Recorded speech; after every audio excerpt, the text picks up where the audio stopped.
It's always been tough to get my brother Will into tabletop RPGs. For a long time, he's vehemently hated them and made it very weird to talk about them because he's always referred to them as the darkness or the sadness. Like, whenever I would say that I was going out to play D&D, he would always say that, Ben's busy, he has the sadness this afternoon. Before, he did play with us once or twice in a Star Wars game, but he spent most of the session spiraling through the void in a useless disabled ship by himself for several hours out of game time while we left him behind and the rest of us did an epic space fight. So we cut back to him just by himself floating through the void, and we cut back to us fighting into space, and we cut back to him, and then we cut back to us. But it only happened like 3 times in a row. After that, he didn't want to play with us again. Dun, dun, dun, dun, dun, dun. A dark shadow passes across the galaxy. Dun, dun, dun, dun, dun, dun, dun, dun, dun. We need you, Willy Wonka Kenobi. No, Ben. I told you, Willy Wonka Kenobi. I'm Princess Benia, and the galaxy is in trouble, and we need you to save it. No, Ben. But Willy Wonka Kenobi, this is how every Star Wars story starts off. A lone cry for help. Will you help us? I'm too busy. No, actually, never mind. I'll help you out. You can pretend to ignore it, Willy Wonka Kenobi, but eventually you'll come around and answer the call. It's ringing. The phone is ringing. It's still ringing. It's ringing! Get out of my room, Ben! Well, fine! I guess the Empire won, the Rebels lost, and the entire galaxy's doomed now that Willy Wonka Kenobi just can't get his butt in gear, and apparently has more important stuff to do! But fortunately, several years later, I managed to get him into a game of D&D. I'll set you up. Will, what character do you want to play? I want to play as the most useless character who sucks at everything and can't do anything and is just a bum. Closest I could get you is maybe the gnome monk? Wow, that sounds terrible. Well, yes, I love it. So we started playing as Michelle, the gnome monk. I know you're new to this, Michelle. You're learning about alignments and everything, but you're not chaotic good. You robbed another bum and stole clothes off of him. A good character wouldn't do something like that. You really want to tell me that? You're playing as a lawful good paladin, but you have a halfling slave that you keep on a leash and you keep using him to activate traps? Slavery's legal. Somewhere? Glass houses. That's all I'm saying. Glass houses. This story comes from a game of Mutants and Masterminds. That game is another tabletop RPG like Dungeons & Dragons, but instead of making an adventure, the system specializes in superheroes, and there's other ones out there if you're interested, like Prowlers and Paragons, Icons, Fate, Venture City, Tristat, to name a few. What makes the system quirky is how you make characters. Comparing it with D&D, normally to make a D&D character, you have a set of XP. You use the XP to purchase a level in a class, and that level gives you a package of different things, like extra hit points, languages, abilities, spell slots, and whatnot. In Mutants and Masterminds, everything is broken down by what their effects are, and you pay for your abilities based on their effects. If you want to heal, that costs a flat amount. Laser sight would be 10 XP, flying might be 8, wall crawling might be 2.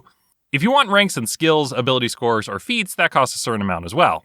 You can use this system to make your character up however you want. If you want to have a character who just has a lot of skills and not ability scores, that's fine. Or just powers, but you're a normal +0 to all stats, that's fine too. Also, you can make whatever powers you want based on their effects. If you want to have a rocket launcher that fires a blast that sends out syringes filled with antidote that heal people, that would be healing plus area plus ranged. If you want to be Sonic the Hedgehog rolling around on the battlefield, it would be a movement ability plus damage.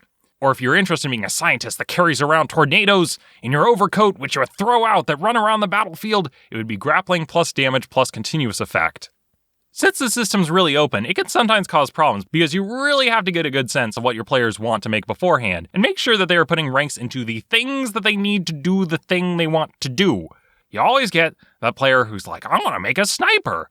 Okay, do you want to make a sniper? Go for it. And then they put the maximum ranks in the sniping, and they go up to snipe their target, and me, as the GM, goes, okay, roll me accuracy. And the assassin goes, wait, I need accuracy? Yeah, you do. Let me guess. You put your ranks into damage, but not your accuracy. So you can destroy anything you hit, but you can't hit anything, can you? It also has interesting rules for damage, where instead of having hit points, you roll a toughness save against the attack, and if you fail, you either take an injury or fall unconscious. And taking injury gives you a penalty on further damage saves. Because the character creation is so complicated, they actually tried to mitigate this problem a bit by coming out with a basic Hero's Handbook, which makes it more similar to D&D, where you are getting a collection of powers together in classes like Shapeshifter, Energy Controller, and Crime Fighter, and then walking the player through decision trees to figure out what kind of specializations they want, giving them groups of abilities, which is completely optional, but it's a hand-holding tool so that players don't get lost. I've had a lot of crazy characters from superhero games. Usually players try to stick to an archetype they like. One group I ran for is made up of Spider-Man, Luke Cage, and the Full Metal Alchemist. Another one for a Final Fantasy game was I had a guy who could turn into a storm of arcane energy, Mercy from Overwatch, a Moogle, a Mind Mage, an Invisible Frog, and Dexter, the serial killer. The Mutants and Mastermind game I was running was set in my dystopian sci-fi world. It took place on an Earth where Ultron had won against the Avengers, took over, and established his reign, so the world was now run by a tyrannical AI dictatorship. The player rundown for this one was, one wore an exosuit and was similar to Venom, another was Lucy from Elfen Lied, Kuma from One Piece, and we had he originally wanted to play a super soldier. He was telling me, I have a son, he's hurt, I keep him in a back-to tank on life support, and I'm looking for a cure for him. Alright, I'm going to be crossing out all that and just write in Mr. Free's backstory here. Yeah, sure, fine, that works. Then I'm going to have a headquarters. When he starts flipping through the headquarters rules, and he realizes, like many people who I've had before, that headquarters are actually really cheap. 1 XP buys you 5 upgrades, so for 1 XP you can buy a computer system, hangar, alarm system, workshop, and security force, all together 1 XP. So he starts dumping his experience into his headquarters. You know how earlier I said that I was a member of the Prometheus organization? I've changed my mind. I own it now. Which made for a really weird scene because all the players didn't know he was doing this. So they go to his headquarters, which turns out to be this massive underground complex with people and a security force, and he shows off all of his equipment. They're riding his horizontal elevator through it as he's giving them a tour. Here's the hangars, here's the cafeteria, here's the time manipulator, the bathrooms. The what? The time manipulator. It lets me speed up and slow down time. Oh, by the way, time works differently in here. If I didn't say that earlier, now you know. Where did you get it from? I was out on a mission. I saw it, thought it looked cool. I'm like, I gotta have this. So I brought it back. Gotta say, it does look nice, and it's kind of like a lava lamp. Gives off that nice glow. Yeah, just really brings the room together, doesn't it? Oh no, you're thinking of the Space Warper. That's 2 rooms down. People get those two confused all the time. Our players worked for the Prometheus organization. The characters were Zeus, Cerberus, Hades, Aphrodites, and Hermes. So with his newfound organization, the character went from being a super soldier to Nick Fury. You think you're the only superhero in the world? I'm not a superhero. Welcome to the team. He even bought his own airship, which I didn't let him use in the beginning because the ship was out of commission, because what I had said was that he had dropped his keys for them in the crack in the pilot seat, and you know how sometimes you drop a card or the keys in the crack by the door, and you try and pull them out with your fingers, and every time you reach in to pull them out, you just can't push them farther into the crack, and you just can't get a good grip on them, and you can't use your airship because the keys are stuck in the crack? It's kind of like that. And then we had my brother. You want to know what character he wanted to play? Me too. Because every time I asked him, hey Will, what do you want to play? He's like, I don't know. I can make a character for you, just give me an idea. What do you want? I don't know. I kept asking him and he wouldn't give me a straight answer. I was getting frustrated, like, why do I have to be making up his character? Can't make up his own mind. Then I had a sudden realization. Wait a second, if I get to make up his character, that means that whatever I make up, he has to play. I could use this opportunity to completely mess with him. Then I went about making up the TC for him to play, just as any good little brother would do, looking out for his older brother. This was not the first time something like this had happened. Before, when I had been playing Star Wars, I made up a character for another player who was a noble, and he had a boatload of cash he had to spend. So I just started filling his bag with just random junk. Mid-mission, he was digging around his bag, and he pulls out a massive thermal detonator. My character is a pacifist. Why, in God's name, does my character have a thermal detonator in my bag? I thought PCs weren't even allowed to have these. Actually, if you look in the book, it says it's a restricted item, and that you have to get the GM's permission before you can buy one. So, I just gave myself permission so I could have one. Hey, Ben, could I buy this item? Sure, why don't you get a discount too? Oh, thanks, Ben. That's really nice of you. You're really cute. Back to the Mutants and Masterminds storyline, the day comes to play the superhero RPG. My brother's like, Hey Ben, I might need to come early to make a character. No, that's fine. That's fine. Don't worry about it. No, it's fine. Everything's fine. Got your little brother looking out for you right here. Just making sure. Got you a character. And here you go.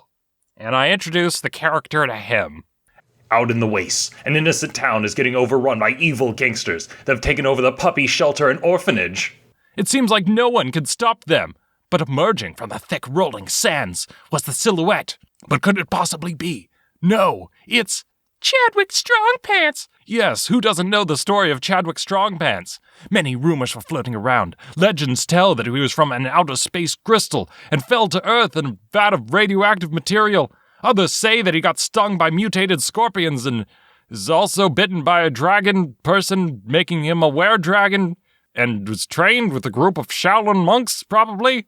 Stories tell that he was so strong that just by blinking he could blow away an entire town. He was so fast that when a gun fired, he could run around the earth before the bullet left the muzzle. Chadwick Strongpants doesn't eat, but subsists on nothing but the raw fear of his enemies. When they see Chadwick coming through the dust, the gang starts trembling in their boots. Chadwick Strongpants is going to save us! He thinks he can take us down. Of course he can. Who could stand against him? Even his enemies know that he's without equal. But we have to fight him. What better way to die than against an overwhelming enemy? The gang starts flailing around in a blind panic, firing in random directions. Due to friendly fire, several of their own members get taken out and the rest break for it and flee as fast as they can. In a brief moment, the gang is defeated and the town is saved. I knew I could never stand up to Chadwick Strongpants, but I had to, like challenging fate itself, or like fighting the sun. I can dream, can't I? I can dream. Bleh. Who alone can bear the burden of he who wears the strong pants? What kind of powers do I actually have? I took everything you told me and put it together into one character. So, you have nothing. You have no bonuses to any stats, no skill ranks, and no powers. You are perfectly and utterly normal and mundane, and nothing weird has happened in your past. But don't you see? You're like a ball, perfectly round. That's your greatest strength. You don't have any weaknesses, because you're equally terrible at everything. Some of the other players suggested that he should have ranks in Nullify, which gives him an aura of mundanity that turns people into being just as normal and mundane as he is. Ever since then, if someone came late to a session or forgot their character sheet, I would always threaten people with it. If you don't get your character made by Saturday, you're going to end up playing as Chadwick Strongpants. He never actually ended up playing the character, which, I don't know why. Who wouldn't want to play as Chadwick Strongpants, the greatest hero the world has ever known? A hero for the average man.